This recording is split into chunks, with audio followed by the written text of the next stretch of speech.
Hi, welcome to Teen Talk, a podcast where Jewish teens from around the world can send in questions and we'll explore the answers right here on this platform. Visit our website, jewishteentalk.com, to send in questions for future episodes. Let's get started. Hi, everyone. Welcome back to Jewish Teen Talk, episode 14. Tonight we have with us Leah. Welcome to Jewish Teen Talk. Thank you. It's nice to be here. Okay, so our first question today is, why are people afraid of being real? And when I read this question, I actually was thinking about myself, because for many, many years, I was afraid of being real. And I would walk around and meet people who were more real than I was. And here I was, I had so many things that were going on that I wasn't sharing with the world. And I kept thinking, I wish I was really, really real. I wish I would meet people. And I was just me, the me that's inside, not just the me that they see on the outside. And then I remember meeting someone once on the street, and I think I asked her, "How are you?" And she answered, she did not stop dumping her whole life story and how things were difficult for her. She was beyond real. And I think I walked away from that experience and I thought, okay, I don't know if I want to be that real. So what I've learned in life is that we don't want to hang out all our dirty laundry at once. So I think it's good if we were able to define being real. Right. I think that maybe to rephrase my question, or to put it another way, is why are people afraid of being real, but meaning why are people afraid of being honest? Real isn't maybe honest. I thought about this question a lot, and I used to ask it a lot, and then I came to the conclusion that if you're real all the time, that's there's certain social cues that's just gonna it's just gonna turn people off. So right. And for me, I love being real. I love when people are real with me. I love being real with other people, so that there's no face I'm putting on. There's just me. It's very hard because I feel there's a fine line between honesty and being real. But I think, I guess, here in a healthy way of just interacting with people on a daily basis, being more honesty and being real. But again, what is the definition of real? Is the definition of real that I can only be real with someone I'm close with? Or I feel there's also different layers of realness. You can be extremely take out all the layers off, or you can be just a real person, just be real to a healthy extent, obviously. But I remember the thing that you said, I remember once in Tanya class, my teacher, what was the example she brought up? She brought up an example of putting in more effort to feel something, right? And she was giving an example of how when we try to put in the effort to when we think about Hashem in our mind, we try to put in the effort to feel it. Hashem will connect our mind with our heart, and we'll feel a love for Hashem. Say you have a friend, you have a friend in your class, you're not necessarily close with, but she asks you for something, and you don't want to give it to her, but you want to develop that feeling of love for her, so you give it to her anyway. So then I raised my hand, I was isn't that so fake? Why don't you just be real? Meaning or not even just that context, but in the way she was saying, I was saying let's say you're with a friend and she's smiling you on a jolly mood, and you're not in a happy mood, just be okay, I'm not motivated. Why feel happy? And then she explained there's there's difference between just doing the act, just doing the action is already putting an effort in itself, meaning you don't necessarily have to feel it, but putting the action also can create that feeling if you want to, and also just shows that person that you care. So that's a very good perspective. That's so interesting. It's making me think about I'm teaching fourth grade now, and we're learning about Yosef's brothers and how they sell him and they're jealous and they want to kill him. And every day my students learn b'chavrusa, they learn together with a partner. And every single day we have at the bottom of the page, what can we learn from somebody in these psukim? And I explained to them, the most important thing about Chumash is that it's relevant to, a fourth grader in 2023 sitting in her desk. So one of the questions was, what can we learn from the brothers? And I was telling them about the Hayam Yam, where we can even learn from a thief, we can learn from everyone. And I believe this was Rashi, that what we learned from the brothers is that they were very honest about their feelings. They didn't pretend, they didn't just put on a face and were we love you, Yosef. They were clearly not happy with him. They were jealous, they were very, very honest with him. I think one of my students even wrote like they were very expressive. So from what I'm understanding, even from what your teacher said, like there's one way of being honest with someone else, or being honest with others around us. And then there's the next level where my honesty can maybe hurt others, or it can be right? It can harm others. I mean, look at the case of the brothers. Yes, they were honest, but they were also just going with their feelings, and that was really going to hurt their brother. So I'm just thinking, as we're speaking, that first of all, if me being real is going to hurt someone else, or it's going to be to the detriment of someone else, then I think I need to rethink me being real. I don't want to take away from what you were asking. Like you were saying that being real would be the idea of being honest with others, right? Yeah, so like to explain it a bit more, like I would say, I mean, like what you're saying, from what like I'm understanding, is that there's a very fine line between like being real and like versus like letting your emotions control you. Meaning like there's also, I guess, like I said, there's different layers of realness. Like I guess, I mean, I wonder if it can also be like determined by how close you are with that person. I'm sure it can, because if you're close with a person, when they know that you're not feeling good, like I feel like like when they know that you're not in the mood, I feel like you can be a lot more open about that, and they won't get hurt. They won't get. I mean, of course it depends, but like they generally will understand. Right. Well, with someone you don't know, and you're just like you just scream at them, or like you just like ignore them when they say hi, like that's not kind or nice at all. Right, for sure, for sure. And I think we're agreeing on that. And being real and being honest with others is a certain level of vulnerability. It's being vulnerable with someone else. So like you're saying, I feel safe being vulnerable with someone that's a safe person, or Right. someone that I trust. Because like you're saying, there's different layers of real and there's different layers of honesty. And if I'm being really honest with someone, that means that I've uncovered quite a few layers, and that goes more and more to my vulnerability, to my true self. I would actually be curious if we could dig behind the question, why be real? In other words, what isn't working out without being real? That's my question. I'm a real Jew. I'm answering with a question. No, that's a great response. I appreciate that response.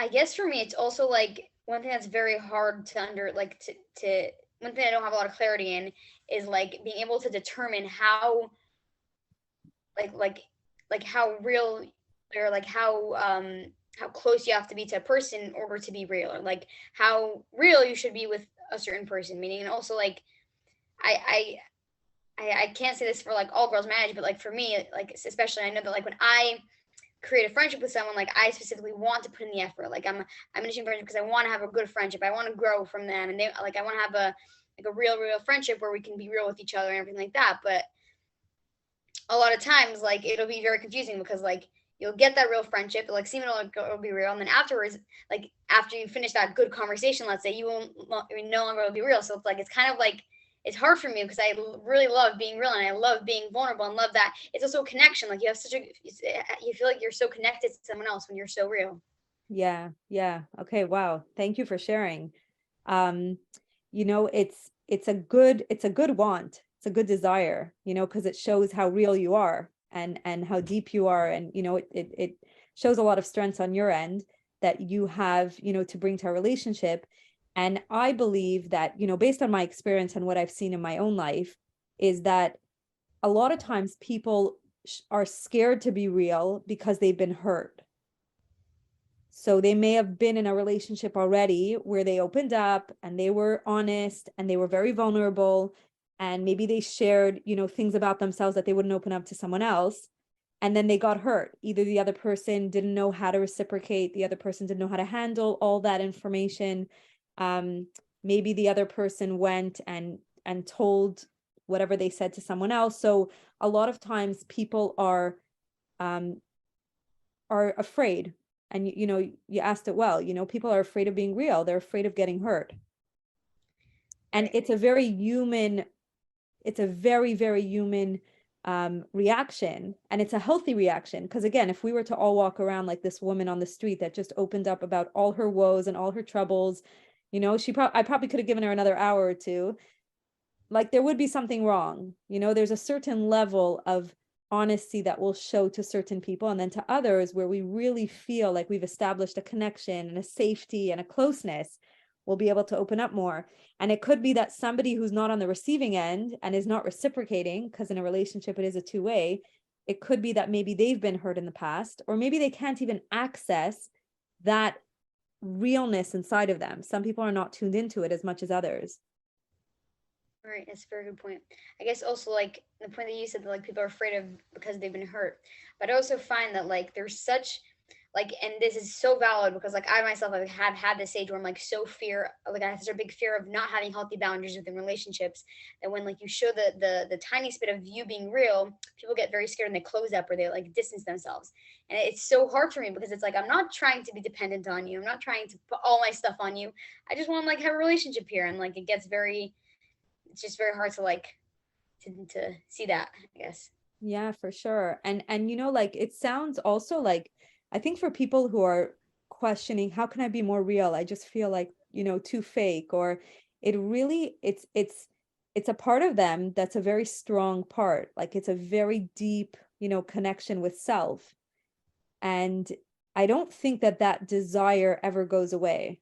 I mean, like having been having been exposed to people who are seeking very, very close relationships with others, I found that most of the time, if I feel connected enough to myself, and what I'm trying to say is that sometimes it's coming from just wanting a relationship with someone, and sometimes it's coming from a spiritual void. Interesting. Yeah. I don't know. I just figured I'll throw that in, like just to add something more thoughtful, but I think that being real, like it's a good thing. It's also this world, it's literally called Alam HaSheker. It's the world of falsehood. It's not called the world of honesty.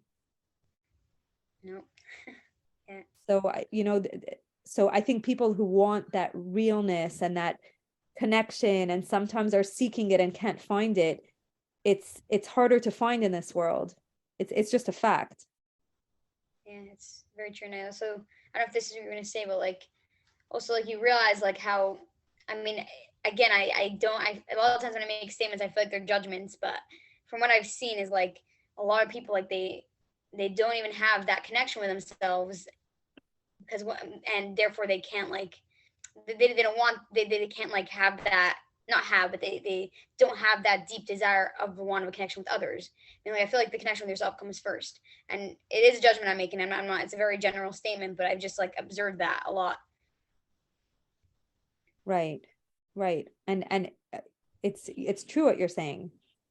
And I do find a lot of times that there are people who are like craving for that realness, like, just going to a party or going to Farbrengen or going to somewhere where everybody's just talking fluff doesn't work. Kind of like, come on, let's get real, like, I want to access the real stuff. And again, it's harder to find, but it's out there. Yeah. And it's doable. And I find that the more real that people are, the more connected we're becoming to ourselves and to each other. But again, it has to be, on a healthy level, like not just everybody pouring their insides out and outsides in, but it is a fine balance. It is. And again, there's a lot of people that are afraid. You used a really good word there, because real is synonymous to vulnerability. And, honesty means that I'm really sharing, my real self. And there's a lot of fear around that. But at the same time, there also are a lot of people that are real. And the world, people want real. People want MS. They want the truth. Maybe it's not all the people that you're in contact with, But in general, people want real. They don't want the fluff as much as it used to work. It doesn't work anymore, but on a healthy level, in a Yeah. healthy way. I definitely like feel that with people, even people who like seem very like, I don't say they seem superficial, but like they're not like as like, as open, or as they're more like, just like going about, just like flowing it with everything. Like even then, like whenever like I realize I'm like real with that kind of person, right? Like I remember I once did a talk in my school, like at a gathering for Peace Shane. It was actually my birthday, and it was a very real thing. And I like people, like one thing I really realized is that like people, they feel when it's coming from your heart, like they feel it, and they want that, they love that. So it's like, it's so funny though, because it's like literally like it's like two opposites. It's like we're living in a superficial real world, but yeah, we want to be so real. It's like, it's crazy. Yeah, yeah, for sure. It's like accessing that part. But, again, like I mentioned at the beginning, it's keeping in mind the other person that's involved. So will this help the other person? Will they reciprocate this? Is this something that they can handle? Like sometimes I can be very real, but I'll be with someone who I know wouldn't appreciate it, or maybe wouldn't be able to handle that much realness. And so it's taking into account whatever I'm sharing, or in any situation that I'm in, if I'm sharing with someone else, I also want to take into account their reaction and their reality, because some people do want to live in a pretense of not honesty, which works for them. And that's what it's all about, when we're living with others and we're interacting with them. It's also taking them into account at the same time. I feel like, I guess that's the boundary, like knowing like how it's going to affect the other person, and like, are you doing this for your own benefit, like only, like, and is it just going to, and put the other person in a negative space, or like not help them in any way? Yeah, I guess that's like the line. Exactly. And then it's not shying away from my truth. Like if my truth is, I feel like I really need some real honest relationships and connection. I mean, the Rebbe always encouraged having a mentor, having a mashpia, a spiritual mentor, somebody that I could be real with and honest, and, someone I look up to. Or, nowadays people even say I go to therapists. Years ago, they didn't, having a therapist, having, or maybe it's even like a teacher, a trusted adult there, somebody in, in the somebody who is trusting, and somebody who I can be real with, even though I can't be that real with everybody else. And I guess also someone who's objective, who's not like so enclosed, that like they're able to like handle the realness and give you like a different perspective. Yeah. Yeah. Yeah. I mean, I didn't really find the mashpia until 4 years ago, when I was married with 5 kids, and I finally found someone who I felt like her perspective and her open-mindedness and the way that she was raising her family, I really looked up to, and I felt comfortable, and I felt like it was, safe to open up to her, and really have her guide me and support me. Wow, it's amazing. Yeah. So one other thing that I wanted to mention is that like what I find about being real is that like we're like in like in day-to-day life, like we're all living separate lives, we're doing our own things, we have our own families, we have our own friends, we have our own like people that we interact with on a daily basis, and things that we do. But like when you're real with someone, there's just like a certain like harmony that like between you and that person, or even just like with a large group of people, or like even if you go to like a place where like a speech that's very real, like there's a certain like, even with just with the crowd, you feel that there is a certain like sense of like harmony and flowing of of everyone, and like we all have the underlying, we're all underlying the same person, we all each have a neshama, and like we're all just like from the same source, which is just beautiful, like absolutely beautiful. Yeah. Yeah. 100%. And, as you're talking, I'm thinking of, the power of a farbrengen, when people sit together and they really talk real, and they support each other, and they're on the same wavelength, and they're connecting, their souls.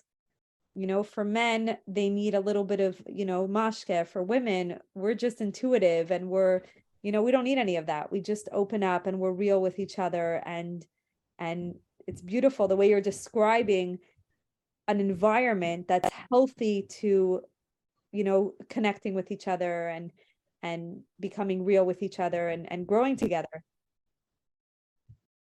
Yeah, it's I think that's exactly like what Michelle's gonna like be like, that just like that feeling of like harmony, and like we're all one, and we're all just like, it's the most like, I don't want to put euphoric to, because I like feel like euphoric is like more like you're trying to get out of something, you're trying to like live this euphoric experience, but it's like, it's just very like, it's so deep and so real, and like there's nothing but that. It's just like the truth, and like you can't think of anything else but like that feeling of just like being one, like Yeah. literally echad, one. Wow.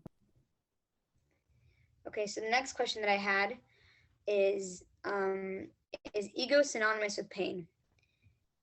So I guess to describe the question is that I've, from like just simply observing people, or even just like observing myself, is even just like, I think it was one day where I was like, I had went through like a hard situation happened, and I was just really pained by it, and I felt like I need to put myself on this pedestal. I need to like do things like, not just do things for myself like out of like self-care, but like do things to like put me up there and put me out there and show how great I am. And then like I stopped for a second, and I was like, wait a minute, like I realized that maybe like the reason why people like are like make selfish decisions, like say things that are selfish, or like come off as egotistical, is because they're in and like, that was my thought process. Wow. As you were describing ego and is it synonymous with pain, I was actually Googling what's ego. And it says ego is a person's sense of self-esteem or self-importance. And the example that it gives is a boost to my ego. So, I think when somebody goes through something painful, or something happens in their life that maybe triggers parts of themselves that they're not so comfortable with, or they're not so proud of, it sounds like, and I'm not necessarily a licensed expert. I mean, Eretz Hashem, I'll have that schooling to help me out, but it seems like when that happens, then I think the automatic reaction, the response, is that I want to balance this out. Because if I'm going to just sit in that painful place, then it's just going to be painful. And it's very difficult to just sit in a painful place, or maybe I don't feel comfortable, or I don't feel so good about myself, when this happens, or it's not a happy place to be. So then automatically I try to find a way to balance it out to make myself feel better. That's what I was hearing as you were talking. Because Yeah, the I ego, guess that's what I'm saying. yeah, because the ego is actually a very healthy part of ourselves. Like if we didn't have ego at all, then we would just let people walk all over us. We would just let ourselves experience pain or discomfort, and we would just be okay with it. Like we wouldn't have that sense of self. So we need our ego. So I wonder if what you're describing is negative, or if it's just the automatic reaction to, I've been through so much pain, or I've been going through so much, and now it's just trying to feel a little bit of happiness, or maybe a little bit of feeling good about myself. I'm actually basing this off of, I remember once there was a young girl that was going through a lot of pain. I think I don't know if I remember if it was bullying, or like on a constant basis was in pain. And I remember like someone who was very, very connected to this girl was saying that because she's experiencing so much pain, she needs time to just experience happiness and and feeling good about herself.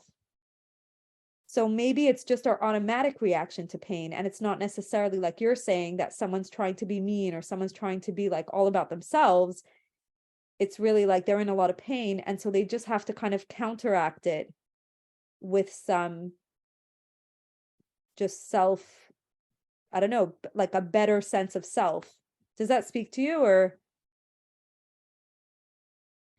I mean, yeah, that makes sense. I'm trying to like think of, um no, you said was pretty much like, I guess, similar to my point, but I think it was like it was not coming from the perspective of like looking at their pain and then like seeing that it's ego. It's more like seeing its ego and then like, oh, maybe it's pain. You know what I'm saying? Yeah, for sure. And even the fact, that you can see beyond that, that it's not just about ego. This person's not all about just themselves, but it's coming from a deeper place. Right. I go back to my fourth grade students because that's what I'm every day. Thank God I have that opportunity to learn from them and learn with them. And one of the things that I introduced to them was the bucket filler. You ever heard of it? Yes. So it was interesting because the book that introduced it was all about a girl who kept putting other girls down. And sure enough, when this other girl who was being put down learned about bucket fillers, she realized, oh, the ones that their buckets are empty are going around trying to empty other people's buckets because they don't want to be alone in their empty bucket space. So I thought it really lined up to what you were saying about there are people that walk around that kind of go around with all this ego or all this overconfidence or putting people down or hurting others, but it's coming from a place where they're hurting. I mean, all the studies about bullies, it's really a lack of self-esteem. It's not somebody who feels good about themselves that's going around making other people feel terrible.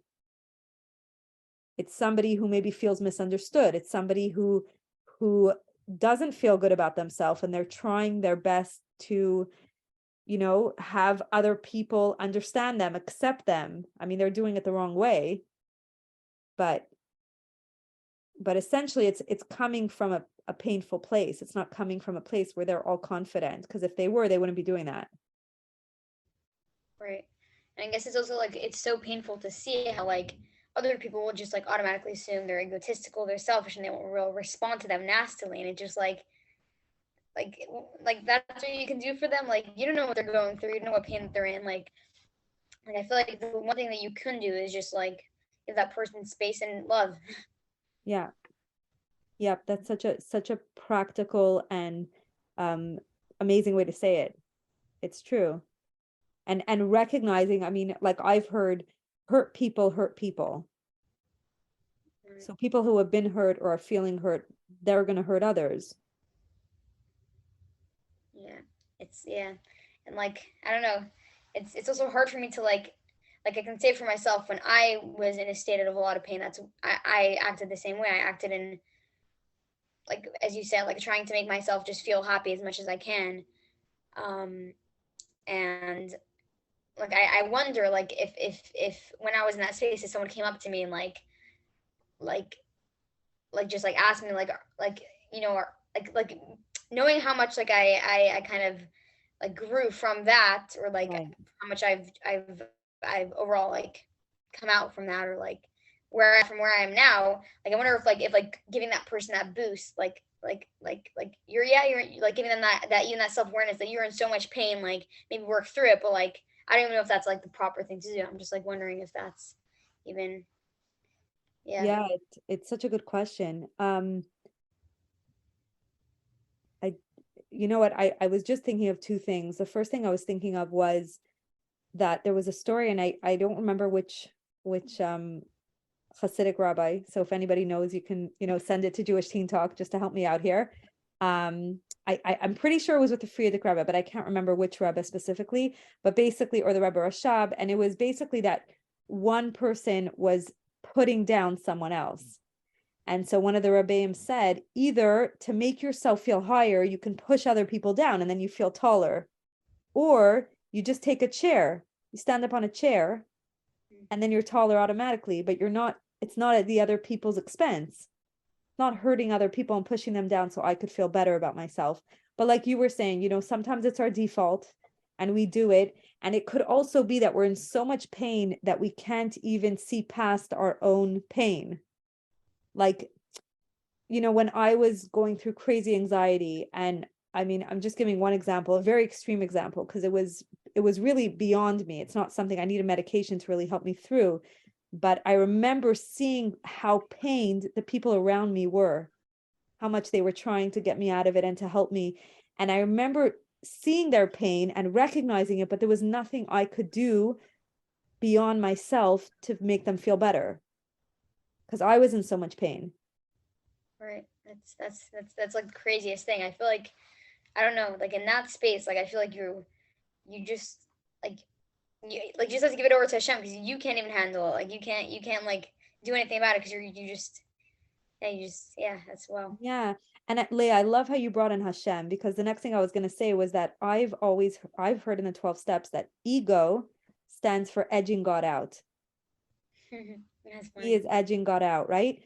And even in Torah, it says that, ego is wherever there's ego, there's no space for it. We're not giving space for Hashem, because it's all about me. It's all about myself. Ego is about self-absorption and self-centeredness. And like what you were saying, if someone's in extreme pain or they're going through something very difficult, they're going to by default fall into that, I want to use the word trap, but their ego can just, it takes over. Right. But the fact that you brought in Hashem, that's how we ease ourselves out of ego. Because if I recognize that there's something greater than myself, there's a God who created the world, who created me, who created pain, then that's already giving a little bit of hope to going beyond this experience, whether I'm very entrenched in my ego or I'm in so much pain that I can't even see beyond it. And I have no idea how to help myself. And for sure, I have no idea how to help the people around me that I see are getting hurt by my actions, what I'm saying, or by what, just by what I'm going through. And the fact that you use the word Hashem, that's like the golden answer to the opposite of ego. It sounds easier than I'm saying it because of, depending on people's relationship with Hashem, but Hashem is the answer. A lot of times people will ask me, so what's the answer to how you got more hope in your life? And they say, so what is it? The 12 steps? Is it medication? What is it? And I always say it's Hashem, it's God. Yeah, I can really, I think it's very, I like how you pointed out how like when we don't like, when we kind of edge God out and we don't like have Hashem all in our life and we just like push him away and it just becomes about us, it kind of like, it makes it even more hard to go through because it's like, this pain is just everything and I'm limited by this pain. There's nothing beyond it. But Yeah. there's a chef there's like, okay, I have so much pain, I can hand it over now. Like I can't deal with it right now, but I can hand it over, which is like so comforting and so relieving. And then like when you do that and you kind of like take that I don't know if it's taking a step back or kind of just like do that and like have your space, I feel like then slowly you can start working through, which is like, it's so incredible how it works. Yeah. 100%. So our last question for today is, how can we see Hashem in the places where we feel the most pain? So that's like a golden question. I'm very visual. So I like to think of it as, not I like to think of it, but I think of it as kind of like this pit. So I'm in this pit and it's all pain or it's all darkness. And it just feels like everybody else kind of has it figured out. Like they're all on top of the pit and they're kind of like passing by and going about their day, going about their life. And, I'm in here all by myself. As much as I have some friends that are trying to be there for me, they can't get me out of it. And even like a well-meaning doctor, a therapist, a psychiatrist, they throw down some medicine into the pit or they try to give me some good advice. But at the end of the day, I'm in here, alone. And I mean, that's how I think of pain when it's real pain. And it's somewhere, it's a place, because I'm looking at the question, it's a place where I don't see Hashem. I feel myself, I'm in this pit and I don't know how to get out. So as long as I'm in a place where I don't know how to get out of this, I don't see the light at the end of the tunnel, then so we just said in the previous question, we spoke about the ego. So then it's about, if I'm trying to work on getting out of this and I'm trying to see how I'm going to get myself through, then like you said, Leah, I'm so limited that I even fall into more despair because I can't get myself out of this. And a lot of times I also hear people saying like, I got myself into it, so I got to get myself out of it. And with all that being said, there's no Hashem in the picture. Yeah, 100%. And it's like, but it's even like, I feel like even when you like come to the place where like you have been through pain and then you like Hashem, like giving that over to Hashem really helped you get out of that pain and like helped you work through it. Like even like in times where like not even just my pain, but seeing other people's pain, I'm just like, where are you, Hashem? Like what is, especially I think is when it's my pain, it's a lot. I mean, I find this for myself, like, it's a lot more easier to say that this is like gonna help me to get another destination, or like, you know, to not another destination, but I'm saying like help like me, help me have a deeper connection with Hashem or a deeper connection with myself, which is like, I know it's used a lot. It's kind of like cliche at this point, but I think it's also very true. Yeah. But when seeing other people's pain, being like saying that, like, oh, it's gonna make them a different person, it's like, ew, how could you say that? Like they're going through so much pain. Like, where are you, Hashem? They need you. Like it's so hard to see, and that's, I think, for me the hardest place is when seeing people in other pain. I'm just like, where are you, Hashem? Okay. Okay. So I'm really picking up on the question now, like a lot more now. Like if it's my own pain, then yes, I've seen Hashem pull me through, or I've seen Hashem be able to help me. And that will sometimes get me through the next situation, because we're human and we fall back into that pattern of like, oh my gosh, I'm drowning again. I don't know how to get out of this. And then it's Hashem wants us again to be like, hey, I need help. Hashem, please help me. I mean, that's why we daven every day. We recognize Hashem. And what you're describing is more about when you're experiencing or you're observing someone else in pain. And that's even harsher, and that's even more difficult. Yeah, 100%. It's also very hard to like get clarity in that, because it's not like your own. Like you can't make any judgments. You can't say anything. Like you have no idea what they're going through. You have like it, and it's like it's just all you see is the pain, and it's like I like what like where are you? You know? Yeah, yeah. I'm with you. I mean, a lot of times when things happen and, I feel this loving God who's holding my hand, who's guiding me through my life, who's sending me so many brachas, so many blessings. And then something happens that, tears a family apart, and then it shakes my faith, or it just makes me wonder, like, wait, Hashem, how are you the same God that's getting me through what I'm going through and holding my hand, and then this is happening to someone else? And you're right, we can't answer for anyone else's pain. I mean, even in the Torah, like when I was sitting Shiva, when people come to a Shiva home, they're not supposed to say anything. When someone's in real pain and they're crying from loss, and it says in the Torah that we're not supposed to start answering them and start justifying. It's just sitting with them in their pain. Even in a Shiva home, the people are supposed to wait for the person who's sitting Shiva to start talking, because it's their process. And, I once heard someone say she went to someone who was like experiencing a very, very big crisis. And all she said was, I just sat with her. We didn't talk for like a half hour, just sitting with the person. And sometimes that's really, really, really difficult, to not have the answers, to not be able to tell them that my Hashem has been there for me and he'll be there for you. Like they don't want to hear that, in their time of pain. Yeah, I like that you brought that in, because I remember we had like an assignment to write something about like empathy, and like when I wrote about empathy, I was like really thinking like, what is empathy? Like where would I appreciate someone else coming in and showing empathy, like, or towards me? So think about it, and I was like, I don't want someone to come and like speak to me. Like I don't want to hear your voice. Like I don't want someone to bring me stuff. Like I don't want your stuff.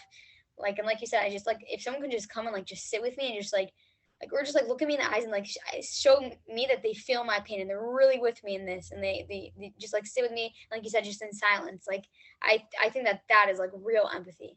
Yeah. Yeah. And empathy is what Hashem created to help people get through pain.